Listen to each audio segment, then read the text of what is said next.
हाँ ठीक। तो देखिए एल्केन्स में लास्ट क्लास में हम लोग ने केमिकल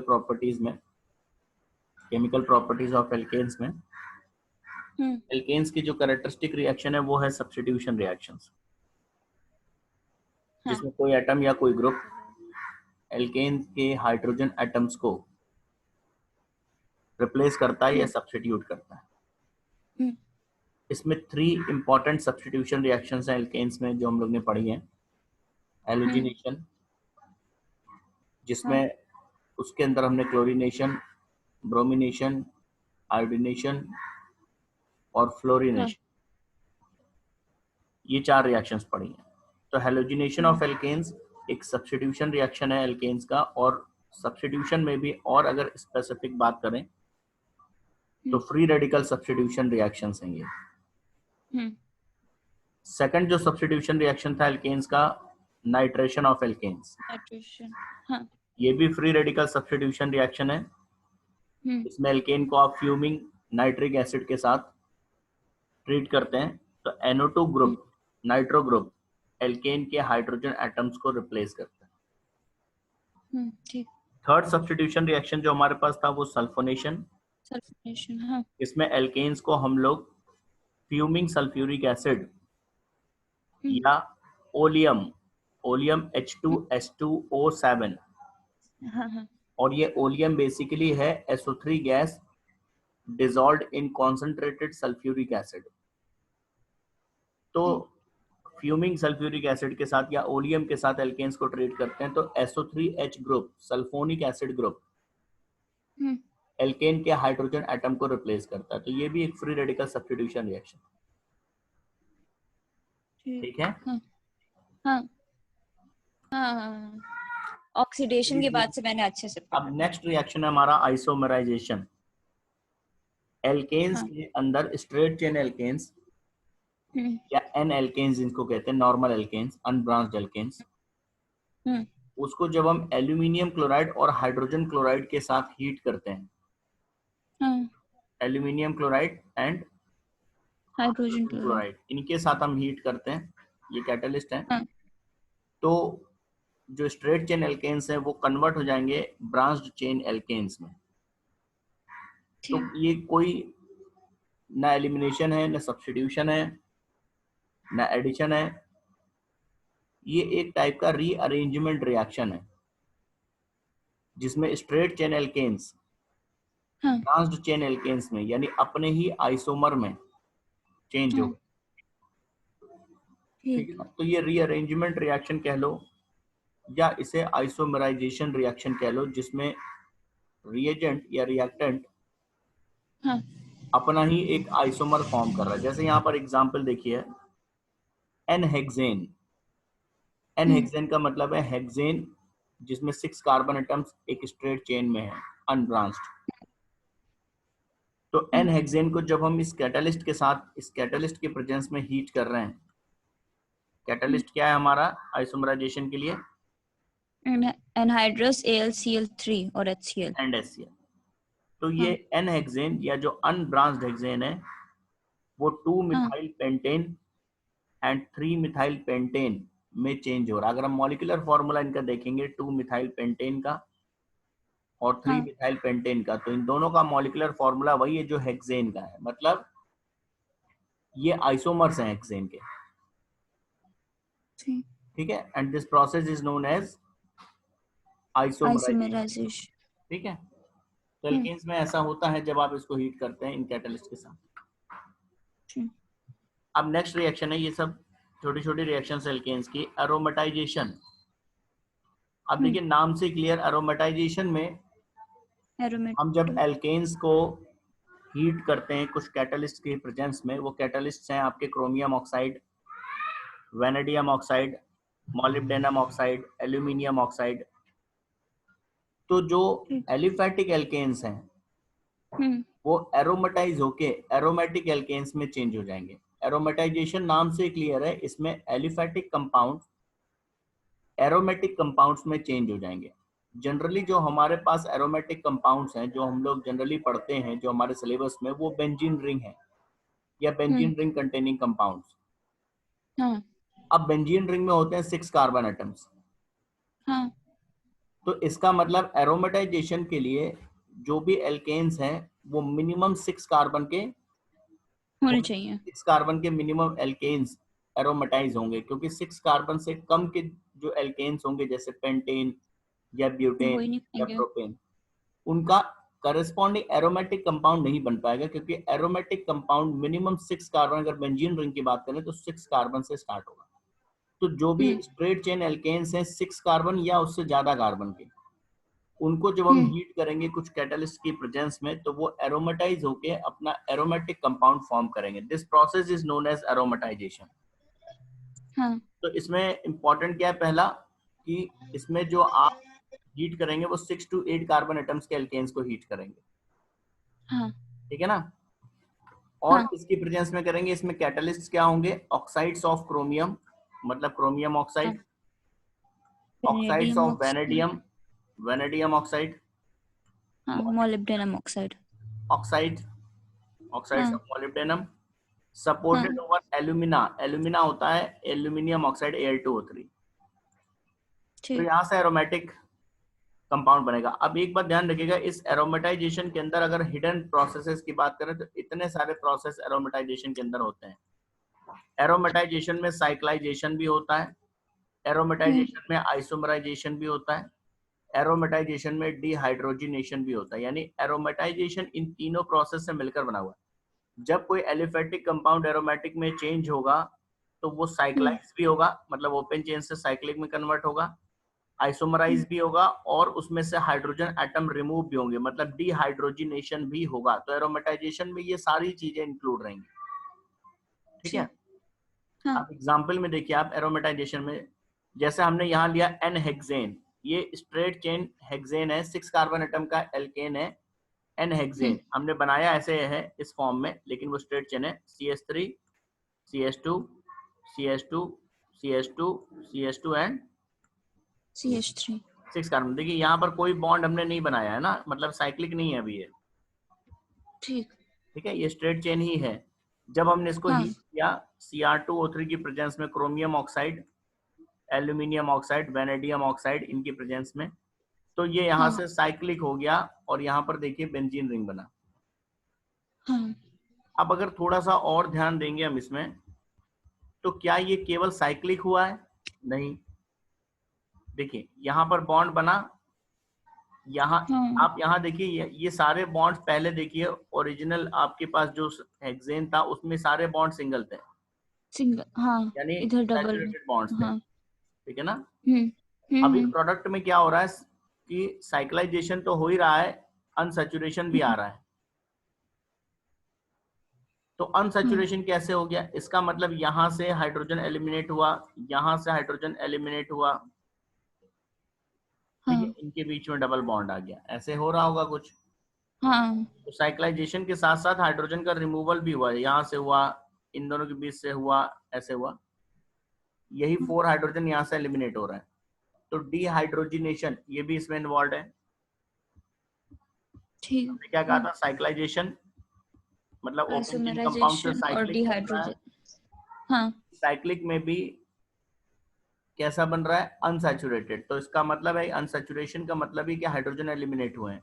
तो ठीक। डिहाइड्रोजिनेशन भी एरोमेटाइजेशन के अंदर हो रहा है, हाँ और आइसोमराइजेशन तो हो ही रहा है क्योंकि आइसोमर बन रहा है इसका कोई 6 कार्बन का।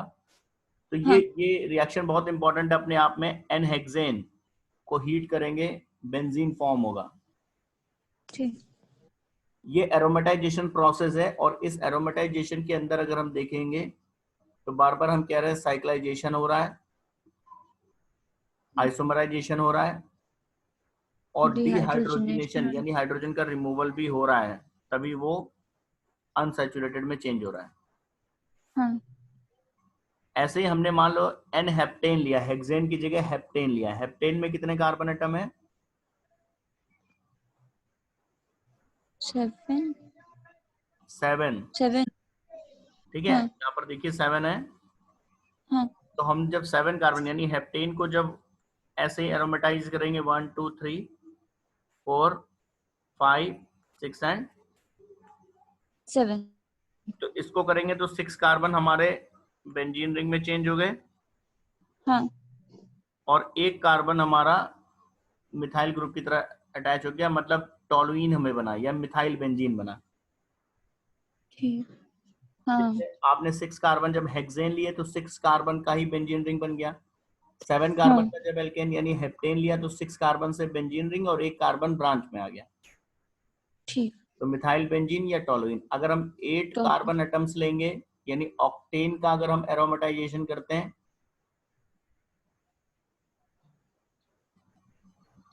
तो एक और मिथाइल ग्रुप लग जाएगा। एक और मिथाइल ग्रुप लग जाएगा। तो बात समझ में आ रही ना, जब हम ऑक्टेन का हाँ करेंगे तो ऑक्टेन के एरोमेटाइजेशन में प्रोसेस तो ऐसे ही होगा। हाँ अब उसमें क्या होगा, 6 कार्बन एटम से तो एरोमेटिक कंपाउंड यानी बेंजीन बन गया और 2 कार्बन एटम यहाँ पर एज अ ब्रांच होंगे, ठीक है। हम्म एक CH3 है, एक CH3 और, इसको कहते हैं हम लोग जाइलीन। इस कंपाउंड को हम लोग कहते हैं जाइलीन या आप ठीक। 1,2 डाई मिथाइल बेंजीन भी कह सकते हैं। अब हाँ ये दो जो मिथाइल ग्रुप है वो एक दूसरे के रिस्पेक्ट में ऑर्थो पे भी अटैच हो सकते हैं, तो इसका नाम हो गया पैरा पे ऑर्थोजाइलीन। भी। ठीक। ये भी हो सकता था कि यहाँ पर ना आके ये मिथाइल यहाँ आता, मतलब मेटा पे, हाँ तो तो एमजाइलीन मेटाजाइलिन का। या हाँ मेटाजाइलीन, और यहाँ पर ना ठीक। आके यहाँ पर आता मिथाइल ग्रुप पैराजाइलिन। तो पैराजाइलिन। तो जब हम ऑक्टेन का एरोमेटाइजेशन करेंगे, इसको आप कॉपी करिएगा, ये आपका होमवर्क है। हमने हेक्सेन का दिखा दिया, हेक्सेन के हम्म एरोमेटाइजेशन में बेंजीन बनेगा, हेप्टेन के एरोमेटाइजेशन में टोलुइन बनेगा, ऑक्टेन का अगर हम एरोमेटाइजेशन करेंगे एन ऑक्टेन का तो तो हमें जाइलिन बनेगा। जाइलीन्स का मिक्सचर मिलेगा जिसमें ऑर्थोजाइलिन भी मिलेगा, ऑर्थो मेटा और पैरा। मेटाजाइलिन भी मिलेगा हाँ और पैराजाइलिन भी मिलेगा, ठीक ठीक। है। हाँ तो ये एरोमेटाइजेशन है। और एरोमेटाइजेशन में कौन कौन से रिएक्शंस हैं,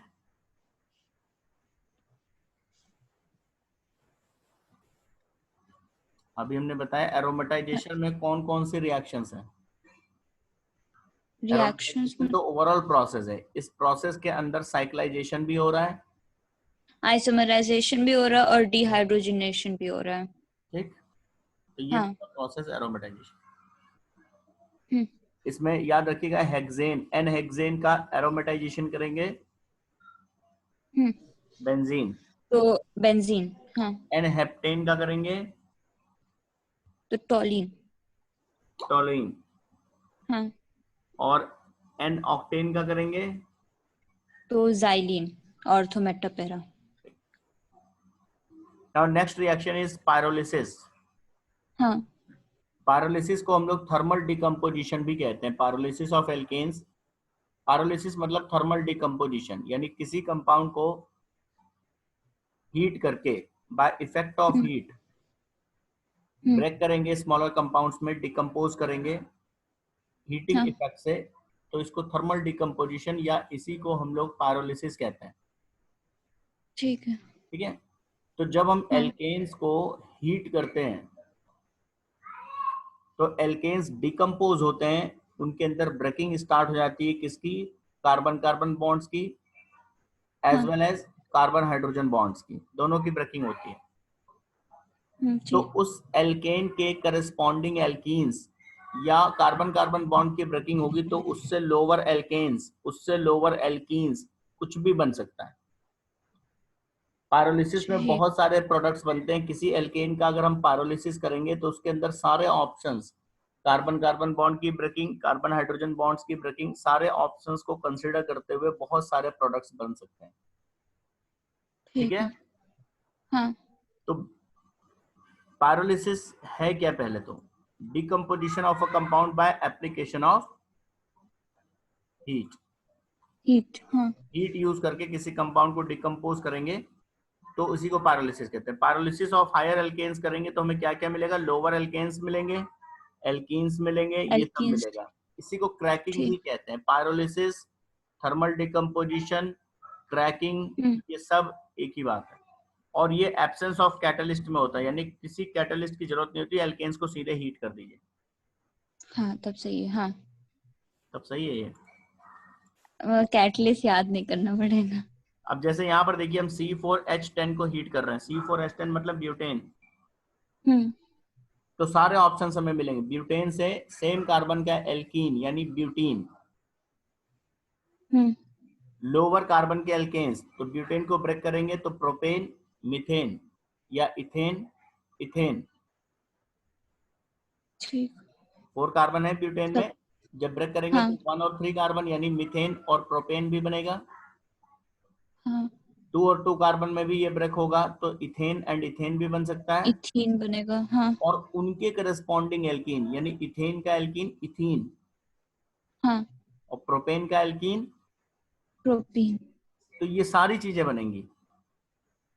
ठीक। मतलब जितने कार्बन का आपके पास एल्केन है हाँ उतने इसका तो अपना एल्कीन, इसका अपना एल्कीन यानी ब्यूटीन, हम्म इसका अपना एल्कीन ब्यूटीन। हाँ ब्यूटीन। इसमें कार्बन कार्बन बॉन्ड की ब्रेकिंग से लोअर एल्केन्स, हम्म तो इसमें कार्बन कार्बन बॉन्ड की ब्रेकिंग जब होगी तो 1 और 3 कार्बन भी हो सकते हैं। हाँ तो मतलब इससे लोअर एल्केन्स में हमें मिथेन और और प्रोपेन, इथेन मिलेगा। हाँ प्रोपेन मैं हाँ और प्रोपेन। इसके हाँ एल्कीन, मिथेन का एल्कीन होगा नहीं क्योंकि एल्कीन के लिए कम से कम 2 कार्बन चाहिए, हाँ और इसका एल्कीन यानी प्रोपीन, प्रो, प्रोपेन और प्रोपीन दोनों हो सकता है। दोनों। और इसी तरह से यहाँ पर अगर हम ब्रेकिंग 2 कार्बन में होता अगर कार्बन कार्बन बॉन्ड का, तो इथेन, तो इथेन, इथेन और और इसका एल्कीन इथीन। इथीन। ठीक। ठीक है, तो पायरोलिसिस या क्रैकिंग ऑफ एल्केन्स में बहुत सारे प्रोडक्ट्स बनते हैं। यहाँ पर देखिए ब्यूटेन के पायरोलिसिस में इथेन भी बन रहा है, उसका एल्कीन यानी हम्म इथीन भी बन रहा है, मीथेन भी बन रहा है, हम्म प्रोपीन भी बन रहा है, प्रोपीन। ब्यूटीन भी बन हाँ रहा है, और हाइड्रोजन गैस भी इसमें इवॉल्व हो रही है। ऐसे देखिए हम्म हेक्सेन C6H14, हम्म हेक्सेन का जब हम थर्मल ब्रेकिंग कर रहे हैं, क्रैकिंग कर रहे हैं, तो देखिए कितने ऑप्शंस मिल रहे हैं। हेक्सेन के थर्मल ब्रेकिंग या क्रैकिंग से C6H12 मतलब हेक्सीन, इसी का एल्कीन ठीक। हेक्सीन। इसके अलावा हाँ इसमें जो कार्बन की ब्रेकिंग होगी तो 2 और 4 में हो सकता है, 2 4 कार्बन में, और उनके एल्कीन हाँ यानी ब्यूटीन, इथीन। 4 कार्बन का मतलब ब्यूटेन तो उसका एल्कीन ब्यूटीन, ठीक। और 2 कार्बन इथेन तो उसका एल्कीन। इसके अलावा ऐसे भी ब्रेकिंग हो इथेन। सकती है 3 कार्बन में प्रोपीन, इथीन और मीथेन अलग, तो उससे ठीक। एल्कीन, ज्यादातर एल्कीन्स या लोअर एल्केन्स बनेंगे। ठीक। ठीक है, लेकिन कोई ऐसा रूल हाँ नहीं कि क्या प्रोडक्ट बनेगा, कुछ भी बन सकता है उतने कार्बन तक के जितने भी एल्केन्स या एल्कीन्स है। ऐसे ही देखिए 18 का 8 कार्बन के एल्केन यानी ऑक्टेन का अगर हम क्रैकिंग करेंगे तो और भी मिक्सचर मिलेगा हमें, हेक्सेन भी मिलेगा, इथीन भी मिलेगा, ब्यूटेन भी मिलेगा, इथीन भी मिलेगा, हम्म मीथेन भी मिलेगा, सिंपल कार्बन भी मिलेगा, हाइड्रोजन भी मिलेगा, कॉम्प्लिकेटेड प्रोडक्ट्स मिलते हैं। ठीक। ये पायरोलिसिस है। हाँ अब देखिए जो ये पायरोलिसिस हम करते हैं एल्केन्स का, हम्म तो इसके कुछ पॉइंट्स इसके भी हैं। जैसे पायरोलिसिस जो एल्केन्स का होता है, it involves breaking of CC bond C and C CH bond. Bonds, हाँ इसमें इन्वॉल्व होता है। ठीक। ठीक है, और दूसरी बात, हाँ ये फ्री रेडिकल मैकेनिज्म के अकॉर्डिंग होता है पूरा प्रोसेस। तो हम मैकेनिज्म पे जाएंगे नहीं, लेकिन कभी अगर ऐसा क्वेश्चन आता है कि पायरोलिसिस किस हाँ मैकेनिज्म के अकॉर्डिंग होता है, तो उसका मैकेनिज्म फ्री रेडिकल मैकेनिज्म ही है। एक चीज ठीक। और, जो ऑयल, गैस या पेट्रोल है या केरोसिन है, केरोसिन या पेट्रोल जो रिफाइनरीज होती हैं जहां पर पेट्रोलियम प्रोडक्ट से पेट्रोल निकालते हैं हम, हाँ या पेट्रोलियम प्रोडक्ट्स को अलग अलग करते हैं, वहां पर क्रैकिंग का ही यूज करते हैं। डोडिकेन C12H26, ये केरोसिन ऑयल में मिलता है डोडिकेन। इसका क्रैकिंग जब करते अच्छा। हैं तो हमें हेप्टेन, पेंटीन और अदर पेट्रोलियम प्रोडक्ट्स मिलते हैं। ठीक। तो जो प्रैक्टिकल एप्लीकेशन है हमारे लिए, इंडस्ट्रियल जो एप्लीकेशन है क्रैकिंग का, वो हम्म पेट्रोलियम प्रोडक्ट्स, केरोसिन ऑयल से पेट्रोलियम प्रोडक्ट्स ऑब्टेन करने में इसका यूज होता है। हम्म तभी अगर आता है कि पेट्रोलियम प्रोडक्ट्स को ऑब्टेन करने के लिए कौन सा रिएक्शन या प्रोसेस यूज कर रहे हैं, तो वहां पर पायरोलिसिस है। Pyrolysis. या क्रैकिंग जिसे कहते हैं हम लोग, इसका इंडस्ट्रियल यूज है पेट्रोलियम प्रोडक्ट्स को ऑब्टेन करने के लिए। ठीक। ठीक है, जैसे ये दिया हुआ डोडेकेन को हीट करके। नेक्स्ट रिएक्शन एल्केन्स का है रिएक्शन विद स्टीम। तो स्टीम के साथ हम लोग रिएक्शन पहले भी पढ़ चुके हैं। मीथेन को स्टीम के साथ रिएक्ट करेंगे तो कार्बन मोनोऑक्साइड एंड हाइड्रोजन मिलेगा। हाँ। ये आपकी केमिकल प्रॉपर्टीज ऑफ एल्केन्स या उसके रिएक्शंस है मेन। ठीक है। हाँ। अब देखो केमिकल प्रॉपर्टीज ऑफ एल्केन्स के बाद एक टॉपिक है आपका कॉन्फॉर्मेशंस या कन्फॉर्मेशनल आइसोमेरिज्म इन एल्केन्स। ये एक टाइप का आइसोमेरिज्म है। आइसोमेरिज्म में जैसे हम लोग बहुत टाइप के आइसोमेरिज्म पढ़ते हैं, स्ट्रक्चरल आइसोमेरिज्म पढ़ते हैं, ज्योमेट्रिकल आइसोमेरिज्म पढ़ते हैं, ऑप्टिकल आइसोमेरिज्म पढ़ते हैं, वैसे ही एक रोटेशनल आइसोमेरिज्म है। इसी को रोटेशनल आइसोमेरिज्म या कन्फॉर्मेशनल आइसोमेरिज्म या रोटामर्स या कन्फर्मर्स किसी भी नाम से आप बोल सकते हैं। क्या क्या नाम है इसके? कन्फॉर्मेशनल आइसोमर्स या conformational isomerism, rotational isomerism, rotamers या कन्फर्मर्स। तो ये कैसा आइसोमेरिज्म है? ये एल्केन्स के अंदर ही मिलेगा आपको। एक्चुअली इसके जरा थोड़ा सा हिस्ट्री देखेंगे तो एल्केन्स के अंदर हमें कार्बन कार्बन सिग्मा बॉन्ड दिखते हैं, है ना? एल्केन्स के अंदर जो कार्बन कार्बन बॉन्ड्स हैं वो कैसे बॉन्ड्स हैं? वो सिग्मा बॉन्ड्स होते हैं। और सिग्मा बॉन्ड्स से जो कार्बन एटम्स बॉन्डेड होते हैं उनका रोटेशन ऑलमोस्ट फ्री होता है। फ्री रोटेशन का मतलब होता है कि the carbon atoms bonded to each other by a sigma bond can rotate freely about this bond, about the axis of sigma bond. इस सिग्मा बॉन्ड से जो कार्बन एटम्स बॉन्डेड हैं वो कार्बन एटम्स इस बॉन्ड के about rotate कर सकते हैं। उनके रोटेशन में बहुत कोई ज्यादा एनर्जी नहीं चाहिए, बहुत एनर्जी चाहिए बट बहुत स्मॉल अमाउंट ऑफ एनर्जी है जो एटमॉस्फेयर से उनको मिल जाती है। तो इसलिए हम कहते हैं ऑलमोस्ट फ्री है। इट्स नॉट एब्सोल्युटली फ्री लेकिन ऑलमोस्ट फ्री है। ठीक है, जैसे अगर मान लो आज की डेट में अगर 2 रुपए में मोबाइल मिले तो ऑलमोस्ट फ्री है, फ्री हुआ वो, है ना? हाँ। तो इतनी कम एनर्जी कार्बन एटम्स को चाहिए सिग्मा बॉन्ड के अबाउट रोटेट करने के लिए कि हम उसे बोल देते हैं कि ये रोटेशन ऑलमोस्ट फ्री है, एनर्जी फ्री है, यानी कोई एनर्जी इन्वॉल्व नहीं होती है। और इसलिए क्योंकि कोई एनर्जी नहीं इन्वॉल्व हो रही है तो कार्बन एटम्स आराम से रोटेट करते रहते हैं सिग्मा बॉन्ड्स के अबाउट। इस रोटेशन से infinite number of isomers create हो जाते हैं, जनरेट हो जाते हैं। इन्हीं आइसोमर्स को हम लोग रोटेशनल आइसोमर्स कहते हैं। यानी एक ऐसा आइसोमेरिज्म जो कार्बन एटम्स के सिग्मा बॉन्ड के अबाउट फ्री रोटेशन से बनते हैं वो रोटेशनल आइसोमर्स हो गए। जरा यहाँ पर देखिए एक डायग्राम मैंने दिखाया है। हाँ। इस डायग्राम में देखिए मैंने फ्री रोटेशन वाला बॉन्ड दिखाया है ना? हाँ। यहाँ पर एक सिग्मा बॉन्ड है कार्बन कार्बन के बीच में, इसका रोटेशन कैसा है? Free rotation. तो फ्री रोटेशन का मतलब है कि ये जो कार्बन एटम्स हैं जो इस सिग्मा बॉन्ड से बॉन्डेड है ये इस बॉन्ड के अबाउट रोटेट कर सकते हैं। ऐसा रोटेशन हमने दिखाया है ना? हाँ। जैसे अभी आप देखिए मैंने इसलिए अलग अलग कलर का दिखाया है। यहाँ पर आपके पास रेड कलर का एक हाइड्रोजन एटम है, ये सब हाइड्रोजन ही है, खाली आपको समझाने के लिए हमने ABC और अलग अलग कलर दे दिए हैं उसको। ठीक। तो अगर हम ध्यान से इनके रिलेटिव पोजीशन को देखेंगे तो इस कार्बन पे रेड वाला हाइड्रोजन है, देन ग्रीन वाला है, देन ब्लू वाला है। हाँ। अब जब हम इस कार्बन एटम को इस बॉन्ड के अबाउट रोटेट कर देंगे तो आप देखिए अगर हम इसको ऐसे रोटेट कर देंगे तो देखिए यहाँ पर ये ब्लू वाला हाइड्रोजन यहाँ आ गया, ये रेड वाला बिल्कुल नीचे चला गया। बात समझ में आई कि नहीं? हाँ हाँ हाँ। इसको हमने ऐसे रोटेट कर दिया ना इधर से, हाँ। तो इससे क्या हुआ कि जो इनका रिलेटिव पोजीशन था ग्रुप्स का वो चेंज हो गया। रिलेटिव पोजीशन किसको? चेंज हो गया। हाँ। पहले कार्बन, इस कार्बन का रेड हाइड्रोजन और इस कार्बन का रेड हाइड्रोजन आप देखिए तो in front of each other ऐसे हैं, हाँ, है ना? और बाद में क्या हुआ कि इसका रेड हाइड्रोजन और इसका रेड हाइड्रोजन देखिए जस्ट अपोजिट एंड पे, तो इनके स्पेशल अरेंजमेंट बदल गए। हाँ। रिलेटिव पोजीशन जिसे कहते हैं एक दूसरे के रिस्पेक्ट में। हाँ तो ये जो आइसोमर्स हैं, और ये क्यों बदला रिलेटिव पोजीशन, या स्पेशल अरेंजमेंट ऑफ एटम्स क्यों रोटेशन की चेंज हुआ, वजह क्योंकि से। कार्बन एटम्स का rotation about sigma bond free था। अगर ये रोटेशन रेस्ट्रिक्टेड रोटेशन होता तो ये कार्बन एटम्स रोटेट नहीं करते, और जब रोटेट नहीं करते तो उनसे जो ग्रुप्स बॉन्डेड है उनका एक दूसरे के रिस्पेक्ट में पोजीशन या उनका जो स्पेशल चेंज नहीं अरेंजमेंट है होता। वो फिक्स रहता। हाँ तो इस टाइप के जो आइसोमर्स हैं, फिर से मैं कह रहा हूं, ऐसे आइसोमर्स जो कार्बन एटम्स के free rotation about sigma bond से बनते हैं उनको रोटेशनल आइसोमर्स कहते हैं। ठीक।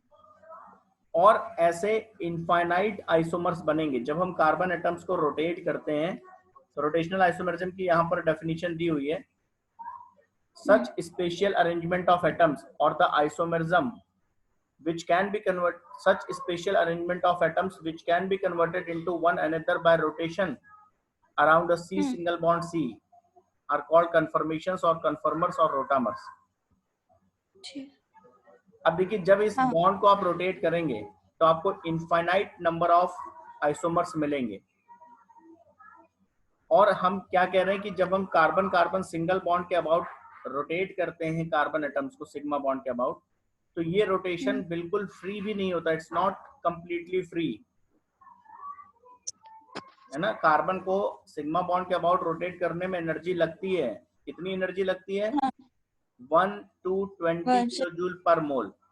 इतनी एनर्जी तो ठीक। देनी पड़ेगी, यानी 1 मोल कंपाउंड में अगर कार्बन एटम को रोटेट करना है तो हर एक मोल के लिए आपको 1 से 20 किलो जूल तक एनर्जी देनी है, लेकिन ये एनर्जी बहुत कम है ठीक। केमिस्ट्री के लिए। तो इसलिए हम हाँ कह देते हैं कि वो ऑलमोस्ट फ्री है। अच्छा, ये एनर्जी भी इसलिए देनी है क्योंकि जो बॉन्ड्स होते हैं उनके बीच में कुछ रिपल्सन या रिपल्सिव इंटरेक्शन काम करता है, इसको टॉर्शनल स्ट्रेन कहते हैं। ये टॉर्शनल स्ट्रेन क्या चीज है जरा समझिएगा। जैसे यहाँ पर हमने ये कार्बन दिखा रखा है, इसके साथ 3 बॉन्ड दिखा रखे हैं, और ये जो सर्किल हाँ दिखा रखा है ये बैक कार्बन है। तो यहाँ पर जो बैक कार्बन पे बॉन्डिंग है और जो यहाँ पर बॉन्ड है, इन बॉन्डेड इलेक्ट्रॉन्स के बीच में रिपल्शन काम करता है, इसको टॉर्शनल स्ट्रेन कहते हैं। नहीं बात समझ में आई? हम इथेन का एग्जांपल समझाते हैं। जैसे ये इथेन है, ठीक है। हाँ तो इथेन में ये हाइड्रोजन एटम्स, यहाँ पर ये CH3 ग्रुप है, और यहाँ भी हमने ऐसे बना दिया CH3, ठीक है। ये इथेन है। हाँ तो इथेन के अंदर यहाँ पर जो ये बॉन्ड पेयर है और यहाँ इसका जो बॉन्ड पेयर है दूसरे कार्बन पे जो कार्बन हाइड्रोजन बॉन्ड है, इन बॉन्ड पेयर्स के बीच में भी रिपल्शन लगता है, ठीक। क्योंकि सिग्मा बॉन्ड की लेंथ बहुत ज्यादा तो है नहीं। तो इन बॉन्ड पेयर्स नहीं। के बीच में जो ये रिपल्सिव फोर्स लग रहा है, इसी को हम लोग कहते हैं टॉर्शनल स्ट्रेन, टॉर्शनल स्ट्रेन। ठीक है। ठीक। इसको टॉर्शनल स्ट्रेन कहते हाँ हैं। हाँ तो अभी आप ओवरऑल अभी आप बात ये समझो कि जो कार्बन एटम्स हैं वो सिग्मा बॉन्ड के अबाउट फ्रीली रोटेट कर सकते हैं, लेकिन जो ये रोटेशन, फ्री रोटेशन की हम बात कर रहे हैं, इट्स नॉट एब्सोल्युटली फ्री। इसमें इतनी कम एनर्जी लगती है कि वो हम कह सकते हैं कि ऑलमोस्ट फ्री है। और वो कम एनर्जी भी इसलिए लगती है क्योंकि इनके बॉन्ड पेयर्स के बीच में एक स्ट्रेन काम करता है, टॉर्शनल स्ट्रेन। अब जरा हम इथेन के अंदर इस चीज को, इथेन का एग्जांपल लेकर समझाते हैं। इथेन मॉलिक्यूल के अंदर 2 कार्बन है। हाँ दोनों कार्बन एटम्स पे जो ग्रुप्स बॉन्डेड है, इथेन का फॉर्मूला है CH3CH3। मतलब पहले कार्बन पे 3 हाइड्रोजन एटम्स और दूसरे कार्बन पे भी 3 हाइड्रोजन एटम्स। 3 hydrogen atoms. हाँ यही तो है। हाँ हाँ जब हम कार्बन एटम्स को रोटेट करना शुरू करेंगे अबाउट सिग्मा बॉन्ड, हाँ तो पहले कार्बन पे जो 3 हाइड्रोजन एटम्स हैं और जो दूसरे कार्बन पे 3 हाइड्रोजन एटम्स हैं, उनके रिलेटिव पोजीशंस या उनके स्पेशल अरेंजमेंट्स चेंज होना शुरू होंगे। यही कन्फर्मर्स ऑफ इथेन है। इनफाइनाइट कन्फर्मर्स बन सकते हैं इथेन के या किसी भी एल्केन के, लेकिन वो सब हमें नहीं पढ़ने हैं। हमारे लिए इंपॉर्टेंट 2-3 कन्फर्मर्स होते हैं केवल। जैसे यहाँ पर देखिए एग्जांपल मैंने यहाँ बनाया है, ये इथेन मॉलिक्यूल है। पहले वाले केस में जरा देखिएगा, ये जो ग्रे कलर से मैंने दिखाया ये कार्बन है, कार्बन। हाँ तो ये कार्बन के बीच में आप यहाँ पर व्हाइट कलर का एक सिग्मा बॉन्ड देख रहे हैं। हाँ। पहले वाले कार्बन पे ये जो ब्लू कलर का दिखाया ये हाइड्रोजन एटम्स हैं, हाँ। और ये बैक वाले कार्बन के हाइड्रोजन एटम्स हैं। ठीक। ठीक है। हाँ। अभी अगर हम ध्यान से देख रहे हैं तो फ्रंट वाले कार्बन का जो ये हाइड्रोजन एटम है और बैक वाले हाँ। कार्बन का जो हाइड्रोजन एटम है वो आप देखेंगे तो एक सीध में है लगभग। हाँ। आप इधर से देखिएगा, अपनी आंख को ऐसे रखिएगा, आई साइड में बता रहा हूं, इधर से जब आप देखेंगे तो इस कार्बन के हाँ। हाइड्रोजन और उसके पीछे ये हाइड्रोजन पड़ेगा। मतलब एक तरह से देखो तो ये जो फ्रंट हाइड्रोजन है उसके हाँ। पीछे ये बैक हाइड्रोजन छुप जाएगा। ठीक, मतलब दोनों आमने सामने हैं। आमने सामने बिल्कुल फ्रंट में दिखेंगे। इसको एक्लिप्स्ड हाँ। फॉर्म कहते हैं। ठीक। एक्लिप्स्ड फॉर्म तब कहते हैं जब पहले कार्बन के बॉन्ड्स और दूसरे कार्बन हाँ। के बॉन्ड्स बिल्कुल पैरेलल हो, यानी उनके बीच में 0 डिग्री का एंगल हो। भाई इस बॉन्ड को अगर ठीक। उठा के बैक वाले बॉन्ड को हम यहाँ उठाएं तो इनके बीच में कोई एंगल नहीं है, 0 डिग्री एंगल है। ठीक। ठीक है। ऐसे ही इस बॉन्ड के पैरेलल ये बॉन्ड है बैक वाले का, हाँ। और फ्रंट वाले इस बॉन्ड के पैरेलल ये बैक वाले का ये बॉन्ड है। ठीक। तो बॉन्ड्स एकदम पैरेलल हैं। या ये कह लो कि जब हम फ्रंट से देखेंगे तो हमें यही 3 हाइड्रोजन दिखेंगे, पहला फ्रंट कार्बन और 3 हाइड्रोजन दिखेंगे, पीछे का कार्बन और उसके 3 हाइड्रोजन हमें दिखेंगे ही नहीं क्योंकि वो बिल्कुल सीध में है। ठीक। ठीक है। हाँ। इसको कहते हैं हम लोग एक्लिप्स्ड फॉर्मेट। एक्लिप्स्ड। ठीक। अब हम देखना ये जो बैक कार्बन है इसको यहां से, या फ्रंट कार्बन मान लीजिए, हम इस फ्रंट कार्बन को रोटेट करना शुरू करते हैं। ये जो फ्रंट कार्बन है हाँ। इसको इस सिग्मा बॉन्ड के अबाउट, बीच में जो ये सिग्मा बॉन्ड है इसके अबाउट इस फ्रंट कार्बन को रोटेट करना शुरू करते हैं क्योंकि रोटेशन फ्री है। हाँ। या बैक कार्बन को रोटेट कर लीजिए, किसी को करिए। तो अब जरा देखिए इनकी हाँ। रिलेटिव पोजीशन बदल गया। जरा फ्रंट कार्बन को देखिएगा, उसका हाइड्रोजन यहाँ आ गया, हाँ। इधर आ गया, इधर आ गया, हाँ। है ना। हाँ। तो ये एक अलग स्पेशल अरेंजमेंट है। इसी को क्या कहेंगे हम लोग, रोटेशनल आइसोमर। ठीक। अब अगर हम थोड़ा सा ध्यान से देखेंगे तो ये बैक कार्बन का जो ये बॉन्ड है, फ्रंट कार्बन का ये हाँ। बॉन्ड इसके जस्ट अपोजिट, अगर हम यहाँ इसको प्लेस करते हैं तो अपोजिट दिखेगा। अच्छा। अच्छा, क्या नहीं समझ में आ रहा? मतलब देखो, 90 डिग्री पे। 90 नहीं, 180 डिग्री। ये बैक कार्बन का बॉन्ड है, अच्छा। हाँ। जस्ट अपोजिट बॉन्ड इधर आ रहा है। तो अगर हम इन लाइंस को अलग से बनाए, कहीं पर ऐसे बनेंगे तो इनके बीच में कितना एंगल आएगा? 180 डिग्री। 180 नहीं आएगा। इन लाइंस को कहीं पर ऐसे बना लो, एक बॉन्ड इधर आ रहा है, एक बॉन्ड इधर आ रहा है, तो इनके बीच में 180 डिग्री एंगल नहीं बनेगा। हाँ। हाँ। हाँ। नहीं बनेगा ना। हाँ, बनेगा बनेगा। ऐसे इस बॉन्ड को देखिएगा बैक कार्बन के, हाँ। और फ्रंट कार्बन के इस बॉन्ड को देखिएगा। ठीक। हाँ, ये भी 180 डिग्री। ठीक है। हाँ। ऐसे ही बैक कार्बन के इस बॉन्ड को देखिएगा और फ्रंट कार्बन के इस बॉन्ड को देखिएगा। 180 डिग्री। ठीक है। तो यहाँ पर ये हाँ। लाइंस जो है इनके बीच में एंगल 180 डिग्री है। इस ठीक। फॉर्म को हम लोग कहते हैं स्टैगर्ड फॉर्म। यानी जब फ्रंट कार्बन के बॉन्ड्स हाँ। और बैक कार्बन के बॉन्ड्स के बीच का एंगल 180 डिग्री हो, 180 और इस डिग्री। एंगल का एक नाम है, इस एंगल को डाइहेड्रल एंगल कहते हैं। ठीक। तो हम ये कह सकते हैं कि जो स्टैगर्ड कन्फर्मेशन होता है, जो स्टैगर्ड आइसोमर होता है, उसमें डाइहेड्रल एंगल 180 डिग्री होता है। ठीक। और एक्लिप्स्ड में देखिएगा, जरा हम एक्लिप्स को फिर से समझा रहे हैं। एक्लिप्स्ड कन्फर्मेशन में ये सब आइसोमर्स हैं। एक्लिप्स हाँ। में क्या होता है, ये फ्रंट कार्बन का बॉन्ड है और ये बैक कार्बन का बॉन्ड है। जब दोनों को कहीं एक जगह हम बनाएंगे, ये लाइन और ये लाइन, हाँ। है ना।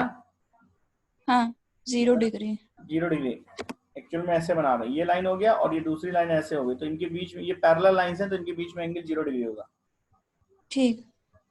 तो इस एंगल को हम लोग डाइहेड्रल एंगल कहते हैं। तो एक्लिप्स्ड हाँ। फॉर्म किसी भी एल्केन के एक्लिप्स्ड फॉर्म में डाइहेड्रल एंगल कितना होगा? 0 डिग्री। और किसी भी एल्केन के स्टैगर्ड फॉर्म में डाइहेड्रल एंगल 180 डिग्री होगा। 180 डिग्री। इसके बीच के किसी भी डाइहेड्रल एंगल के केस में, यानी अगर मान लो किसी एल्केन के किसी आइसोमर में डाइहेड्रल एंगल 0 और 180 के बीच में कोई वैल्यू है, 30 डिग्री का एंगल है बॉन्ड्स के बीच में, 45 डिग्री का एंगल है बॉन्ड्स के बीच में, 90 डिग्री का एंगल है, 60 डिग्री का एंगल है, तो इन सभी केसेस को हम लोग कहते हैं स्क्यू फॉर्म। ठीक। तो 3 इंपॉर्टेंट कन्फर्मेशनल आइसोमर्स होते हैं, एक्लिप्स्ड, हाँ, स्क्यू और स्टैगर्ड। और स्टैगर्ड। एक्लिप्स्ड फॉर्म या एक्लिप्स्ड आइसोमर का मतलब होता है डाइहेड्रल एंगल 0 डिग्री होगा। 0 डिग्री। हाँ। स्टैगर्ड में डाइहेड्रल एंगल 180 डिग्री होगा। 180 डिग्री। और इसके और बीच 0 के किसी भी फॉर्म में को, यानी अदर हाँ, कोई भी डाइहेड्रल एंगल है तो उसको स्क्यू फॉर्म कहते हैं। स्क्यू। हाँ। और अदर कोई में भी अगर स्पेशली 60 डिग्री का डाइहेड्रल एंगल है तो उसको गाउच फॉर्म कहते हैं, गाउच। अच्छा। गाउच स्क्यू का ही एक टाइप है। स्क्यू में टाइप है। बहुत सारे रोटेशनल आइसोमर्स आ गए, मतलब 0 डिग्री से ज्यादा और 180 डिग्री से कम हाँ। डाइहेड्रल एंगल है तो वो स्क्यू फॉर्म है। जैसे मैं देखिए यहाँ पर दिखा, मान लीजिए ये फ्रंट कार्बन का बॉन्ड है हाँ। और ये मान लीजिए बैक कार्बन का बॉन्ड है, तो इनके बीच में जो ये एंगल है ना ये 0 है ना ये 180 है, हाँ। तो यही स्क्यू हुआ। ठीक है। ठीक। अगर मान लीजिए ये बॉन्ड फ्रंट कार्बन का है, बैक कार्बन का बॉन्ड यहाँ आ रहा है, मतलब 90 हाँ। डिग्री कहते हैं, 90। तो भी स्क्यू। हाँ, स्क्यू। ये है बैक कार्बन का ऐसे बॉन्ड है, ये डाइहेड्रल एंगल बन रहा है, ये भी तो भी स्क्यू। स्क्यू।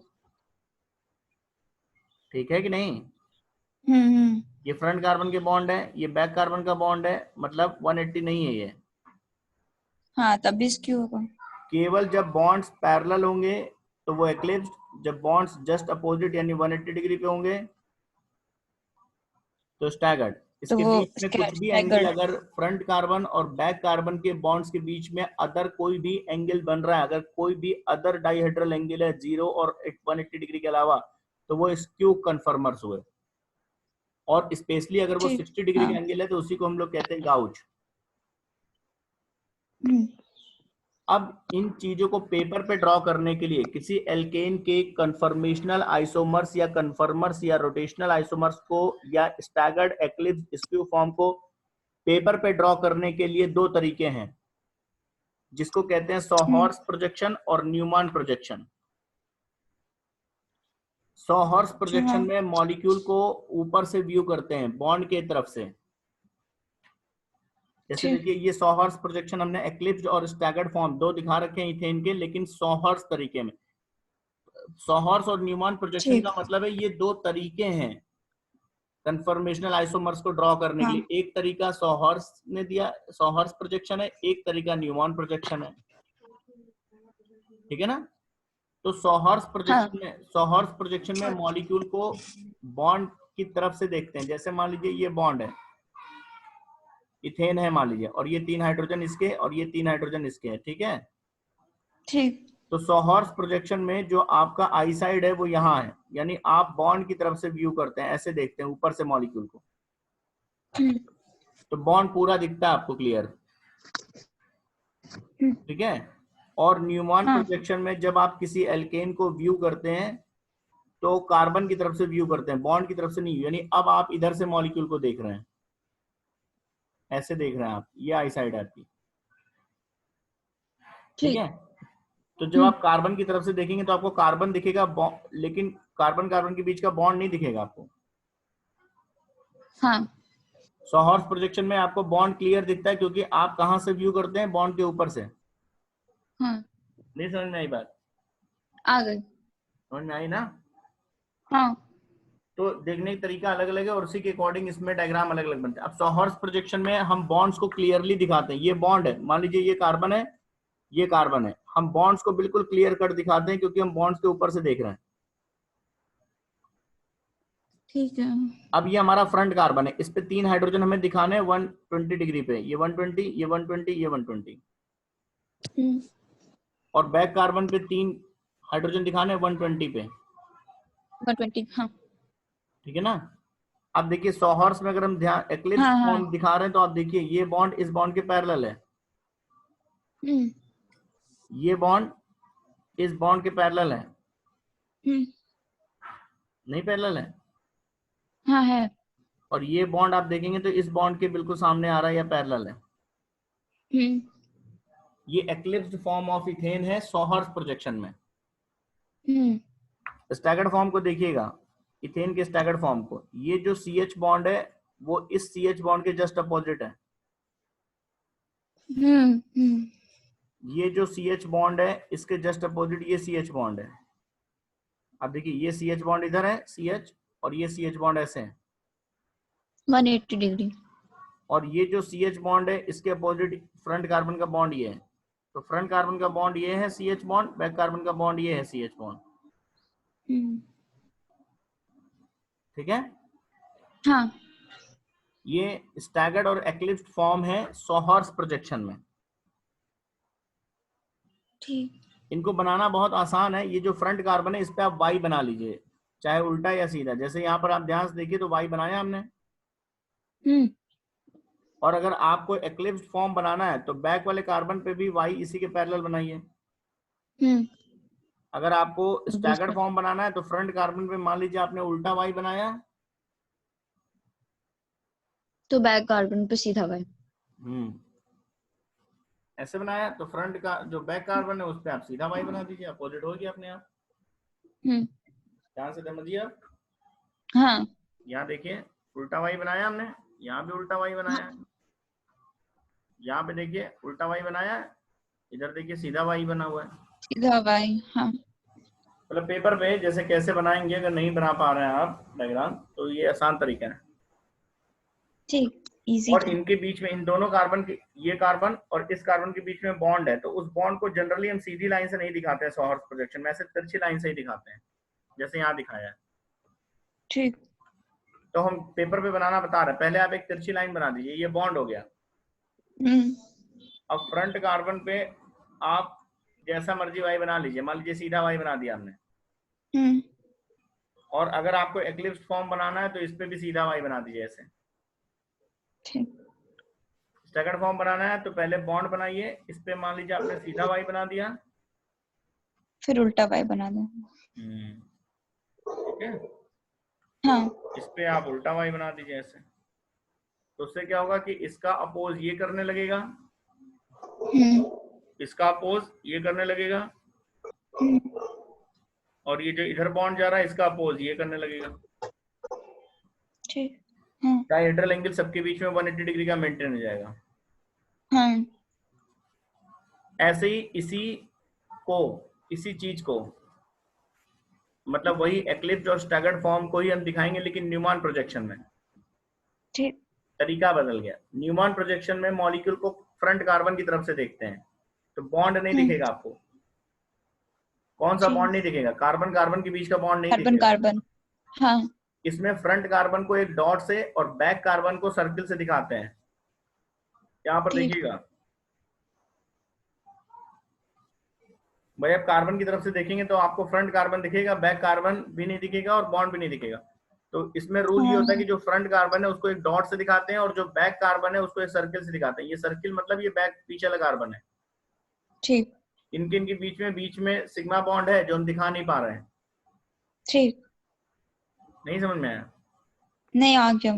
अब फ्रंट कार्बन को कैसे दिखाया? डॉट। ये जो डॉट लगा है ये फ्रंट कार्बन है, तो इसके 3 हाइड्रोजन हमने 120 डिग्री पे बनाए हैं। ठीक। और ये जो सर्किल है ये बैक कार्बन को शो करता है न्यूमैन प्रोजेक्शन में। उस पे भी 3 हाइड्रोजन 120 हाइड्रोजन डिग्री देखिए हमने ब्लू कलर से दिखाए हैं। हाँ। अब अगर ध्यान से देखेंगे तो जो फ्रंट कार्बन का ये CH बॉन्ड है और जो बैक कार्बन का ये CH बॉन्ड है ये पैरेलल दिखाए हमने। भाई वैसे तो अगर हम एग्जैक्ट एक्लिप्स फॉर्म की बात करें तो ये बैक कार्बन का CH बॉन्ड भी इसी के जस्ट पीछे आएगा। हाँ। लेकिन हम कैसे दिखाएंगे? उसको दिखा नहीं पाएंगे ना। हाँ। तो थोड़ा सा डिस्टेंस मेंटेन कर देते। इसका मतलब उसके अपोजिट नहीं जा रहा है, ये उसके पैरेलल ही है। ठीक। मतलब इधर से देखेंगे अगर हम तो ये फ्रंट कार्बन के जस्ट पीछे बैक कार्बन का बॉन्ड इसी तरह से आएगा, बिल्कुल इसी के पैरेलल। ठीक है? हाँ। ऐसे ही ये जो फ्रंट कार्बन का ये वाला बॉन्ड हम देख रहे हैं इसके जस्ट हाँ पीछे ही बैक कार्बन का भी बॉन्ड, बैक कार्बन का CH बॉन्ड भी इसी के पीछे ही होगा, मतलब इन दोनों बॉन्ड्स के बीच में 0 डिग्री का एंगल होगा। ठीक। तो ये कैसा फॉर्म है? इक्लिप्स्ड। स्टैगर्ड फॉर्म में देखिए आप फ्रंट कार्बन के बॉन्ड्स को देखिए, फ्रंट कार्बन में एक बॉन्ड ऐसे दिखाया तो इसके जस्ट अपोजिट देखिए यहाँ पर CH बॉन्ड है। ठीक। हाँ। फ्रंट कार्बन का ये CH बॉन्ड इधर है तो बैक कार्बन का ये CH बॉन्ड इधर है। ठीक है, ये फ्रंट कार्बन का हाँ बॉन्ड है तो ये बैक कार्बन का, ये फ्रंट कार्बन का बॉन्ड हो गया, बैक कार्बन का ये बॉन्ड इसके जस्ट अपोजिट जा रहा है। ठीक। अगर ध्यान से हम इसको और आगे ऐसे बढ़ाएं और इनके बीच का एंगल लेंगे तो ये एंगल 180 डिग्री। ठीक है। हाँ। तो यही चीज होता है, जैसे अगर हम ध्यान से देखेंगे डायहेड्रल एंगल तो ये बॉन्ड और ये बॉन्ड एक दूसरे को अपोज कर रहे हैं। हाँ। और ये कार्बन से निकल के हाइड्रोजन इधर जा रहा है, ये कार्बन से हाँ। हाइड्रोजन इधर जा रहा है, तो ये जस्ट अपोजिट। अगर हम इनको आगे बढ़ाएं तो हम ये देखेंगे ये एंगल कितना है, 180 डिग्री। ये स्टैगर्ड फॉर्म है। और इनके बीच का अगर कोई पोजीशन होता, जैसे थोड़ी देर के लिए मान लीजिए कि ये जो बैक कार्बन हमने यहाँ दिखाया है वो यहाँ ना होके मान लीजिए ये बैक कार्बन यहाँ होता। अच्छा। हाँ। हाँ। तो तब क्या होता, जब हम इस लाइन को आगे बढ़ाते हैं तो इनके बीच में जो ये एंगल बनता है इन दोनों कार्बन के बीच में, वो ना 0 डिग्री ही है ना 180 डिग्री है। स्क्यू। यस। और जब ये एंगल एग्जैक्टली 60 होता तो स्क्यू में भी उसका फॉर्म होता गाउच। काउच। हाँ। तो एक्लिप्स फॉर्म में कितना डायहेड्रल एंगल होता है? 0 डिग्री। और स्टैगर्ड में 180 डिग्री। और स्क्यू में इन दोनों के बीच में जो भी एंगल होगा। और गाउच में 60 डिग्री। अब देखिए जो एक्लिप्स्ड फॉर्म होता है, अब एक चीज और समझिएगा जरा, एक्लिप्स फॉर्म में क्या हो रहा है कि ये फ्रंट कार्बन का बॉन्ड है और इसी के पैरेलल बैक कार्बन का बॉन्ड है। हाँ। तो इसका मतलब फ्रंट कार्बन के जो बॉन्ड पेयर्स हैं और जो बैक कार्बन के बॉन्ड पेयर्स हैं वो बहुत क्लोज होंगे। ठीक। हाँ। अपने राइट हैंड की एक फिंगर रखो और उसके जस्ट पीछे लेफ्ट हैंड की फिंगर रखो,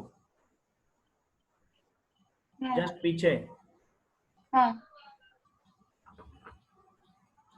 नहीं, हाँ।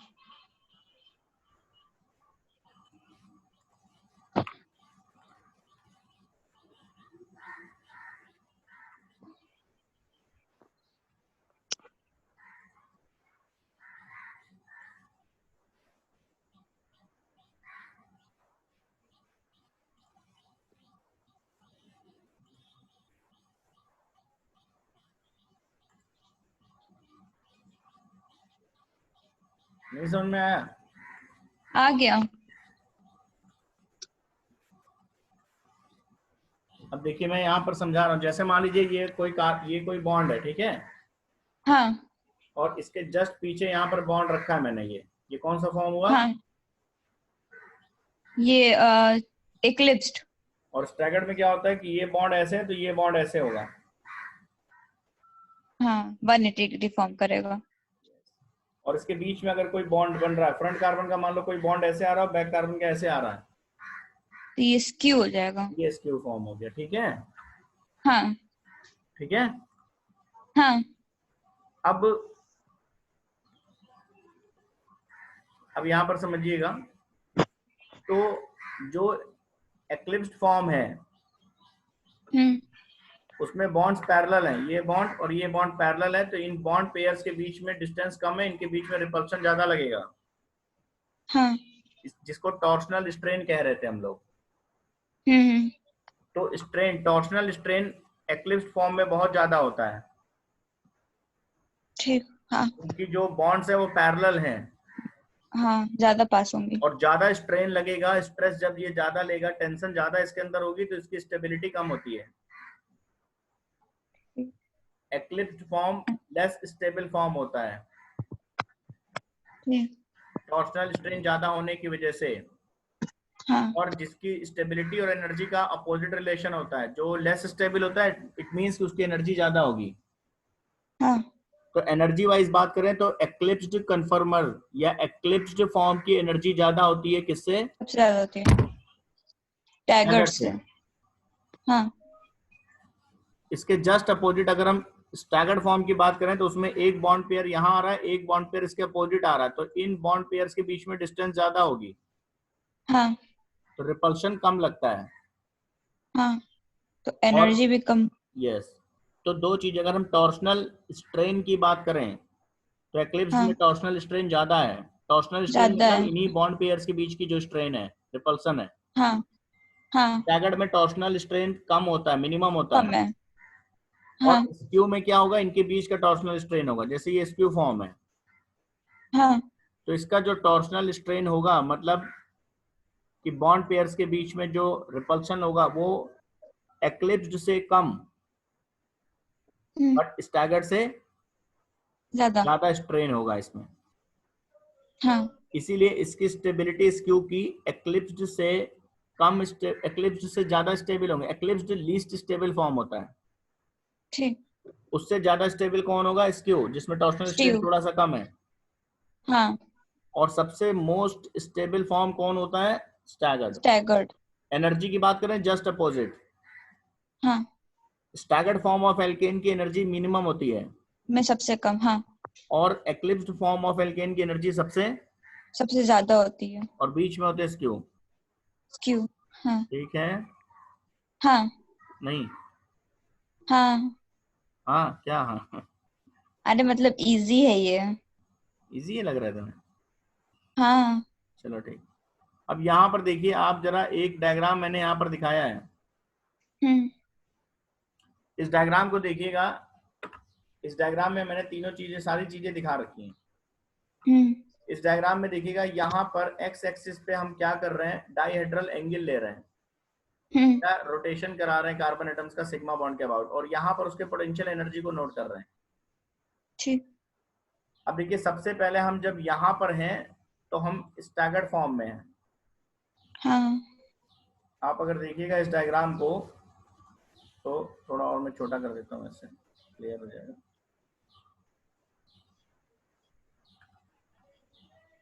अब यहाँ पर देखिए, जब हम यहाँ पर हैं, ये कौन सा फॉर्म है?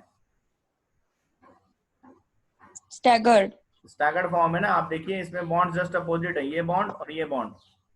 हाँ तो आप पोटेंशियल एनर्जी को देखिए, वो अपने मिनिमम लेवल पे है। हाँ पोटेंशियल एनर्जी सबसे कम है स्टैगर्ड फॉर्म की। ठीक। जब हमने इन कार्बन एटम्स को रोटेट करना शुरू किया सिग्मा बॉन्ड के अबाउट,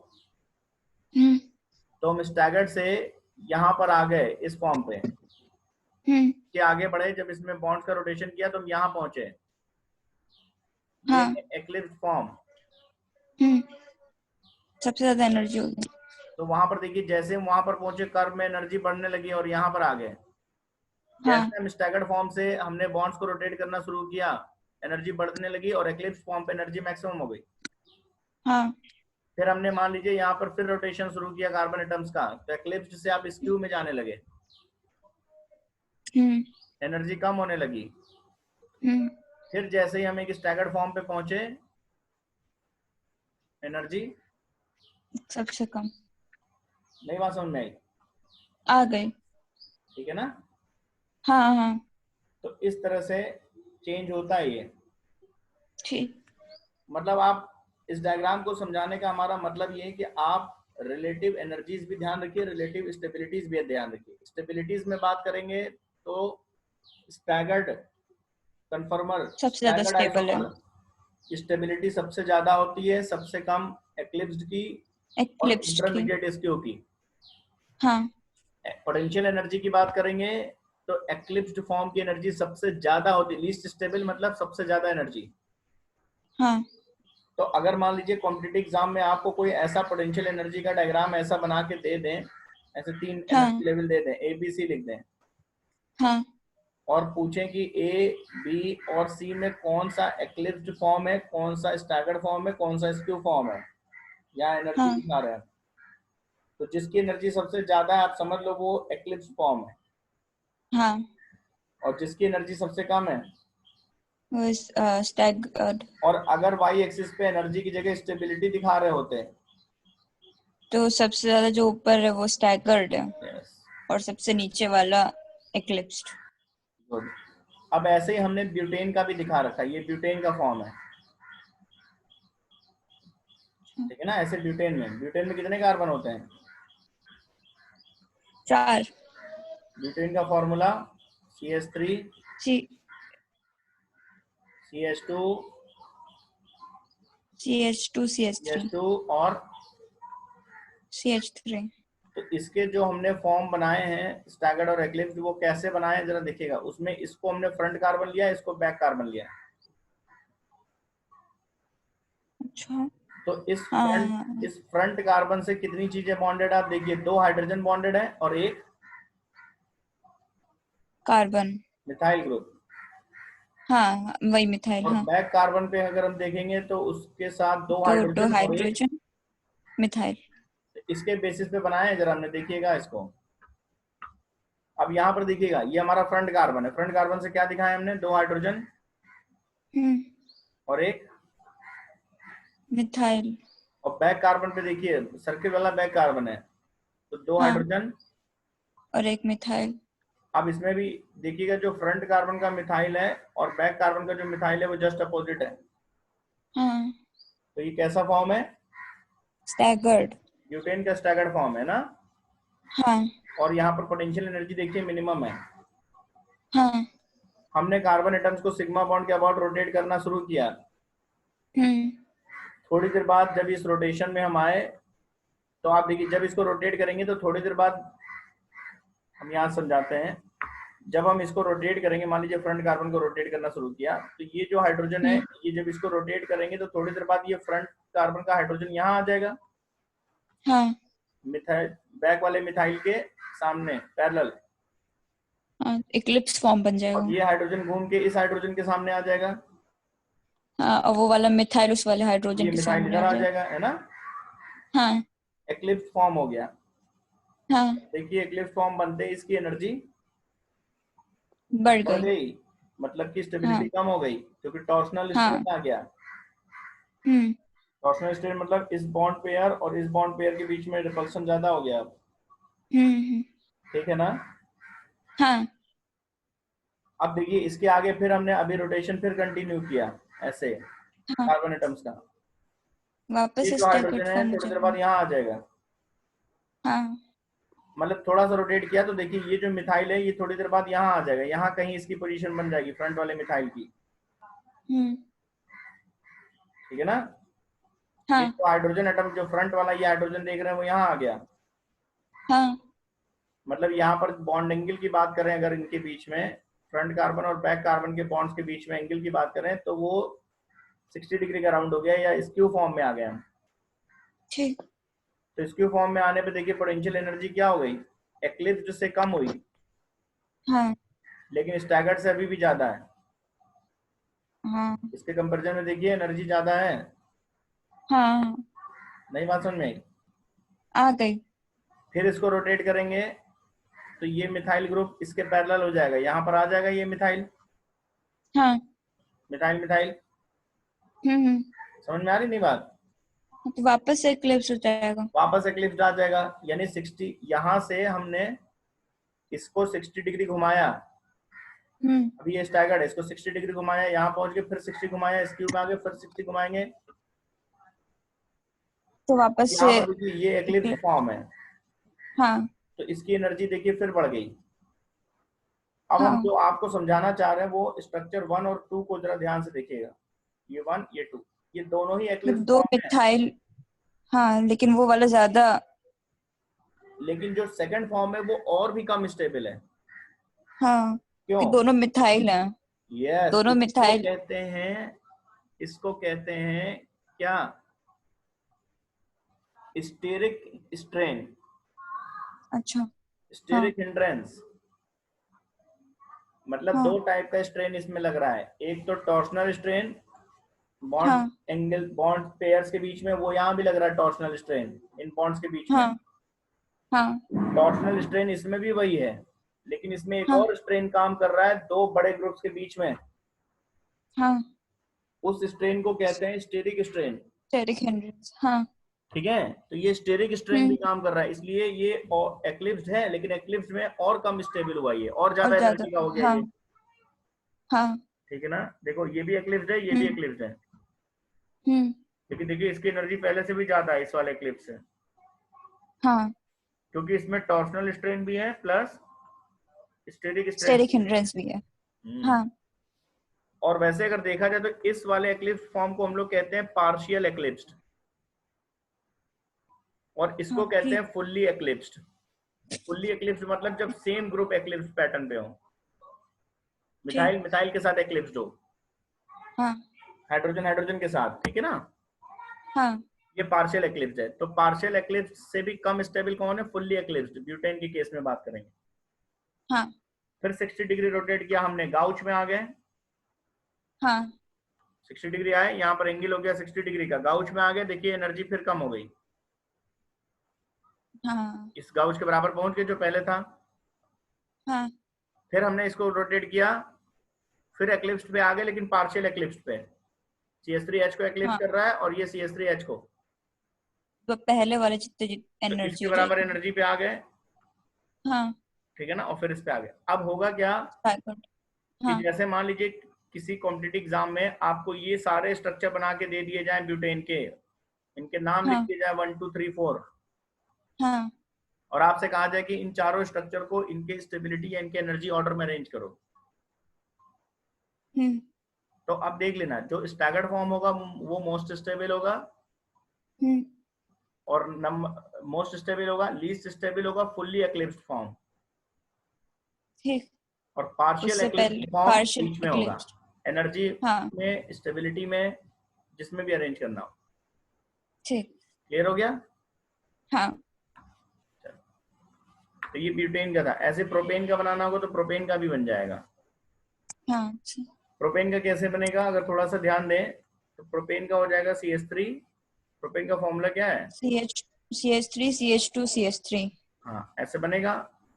जनरली हाँ फ्रंट कार्बन और बैक कार्बन बीच में किसी कार्बन को लेना होता है, तो हम इसे मान लो हाँ फ्रंट कार्बन ले लें, इसे बैक ले लें, तो फ्रंट कार्बन से आपको 2 हाइड्रोजन दिखाने होंगे और 1 मिथाइल, और बैक कार्बन पे तीनों हाइड्रोजन दिखाने होंगे, ठीक। ठीक है। तो इसमें फुल्ली, हाँ इसमें फुल्ली एक्लिप्स का कोई मतलब ही नहीं है, हाँ है ना हाँ भाई, इसमें 2 CH3 है ही कहाँ, बैक वाले पे तो तीनों हाइड्रोजन ही है, हाँ ठीक है।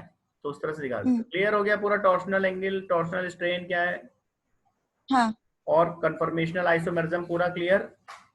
हाँ कन्फर्मर्स या कन्फर्मेशनल आइसोमर्स या रोटेशनल आइसोमर्स या रोटामर्स का मतलब है हाँ ऐसा आइसोमेरिज्म या ऐसे आइसोमर्स जो कार्बन एटम्स को सिग्मा बॉन्ड के अराउंड फ्री रोटेशन से जो आइसोमर्स बनते हैं, हाँ उनको कन्फर्मेशनल आइसोमर्स या रोटेशनल आइसोमर्स कहते हैं। इसमें 2-3 term, dihedral angle, torsional strain, eclipsed form, staggered form, skew form, और एक्लिप्स्ड और स्टैगर्ड फॉर्म को या कन्फर्मेशनल आइसोमर्स को पेपर पे ड्रॉ करने के लिए sawhorse and Newman projections. Sawhorse में आप बॉन्ड के ऊपर से व्यू करते हैं मॉलिक्यूल को, हाँ और न्यूमैन प्रोजेक्शन में आप फ्रंट कार्बन की तरफ से सामने से। मॉलिक्यूल को व्यू करते हैं। हाँ ज्यादा जो इजी है और ज्यादा जो पॉपुलर है वो न्यूमैन प्रोजेक्शन है।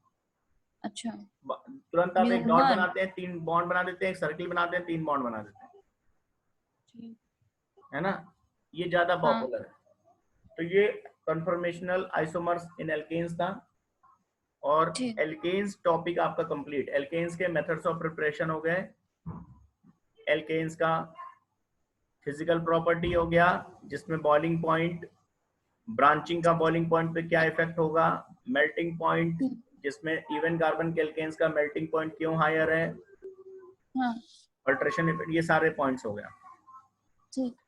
फिर केमिकल प्रॉपर्टीज में सब्स्टिट्यूशन रिएक्शन एल्केन्स की ऑक्सीडेशन रिएक्शंस, उसमें कंप्लीट ऑक्सीडेशन यानी कंबशन, कैटालिटिक ऑक्सीडेशन जिसमें हमने कल कहा था कॉपर की प्रेजेंस में अल्कोहल बनेगा, याद है? हाँ वो पूरा मैंने रटा था। हाँ, तो वो सारी चीजें। और आज की जो क्लास है, एरोमेटाइजेशन, आइसोमराइजेशन, क्रैकिंग या पायरोलिसिस और कन्फर्मेशनल आइसोमरिज्म का कॉन्सेप्ट एल्केन्स के। तो ये पूरा कंप्लीट हो गया। नेक्स्ट टॉपिक में हम लोग इसके आगे हाइड्रोकार्बन का सेकंड पार्ट यानी एल्कीन्स पढ़ेंगे। ठीक है।